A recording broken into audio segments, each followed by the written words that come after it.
In this case, the president has asked the Office of Special Prosecutor to immediately begin looking into this. Good news? Well, it's good news that the president has acted so promptly, as we have been calling for him to act in similar cases involving his own officials. But it's interesting. Friday it came out, and Sunday there was this instruction to the Office of Special Prosecutor. It is good news. Let's hope that the Special Prosecutor would take up the challenge and come out with findings that will help us to identify the people involved, find out whether there's any loss to the state, and whether such a loss, if there's this, can be recovered, and all that. You said it sounds interesting that the president immediately referred this to the Office of Special Prosecutor. Are you suggesting then that in other cases of corruption, he could have acted as swiftly?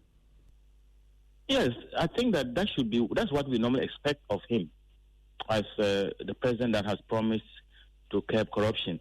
So every other thing, if he does that, it will be very nice. Which other cases of corruption do you feel that he didn't act as quickly as he should? Oh, but a lot of them people have to put pressure on him before he comes out, and even when the report comes out, it is not made public, and all that. You and I, these are things that are in the public domain. Let's say the Australia visa saga, let's say the Boss case, the Ghana maritime case. It takes some time before he finally decides that an investigation should be conducted.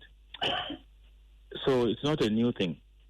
Some have suggested that he probably acted swiftly this time because it involves an administration that is not his. His former government officials in the Mahama administration.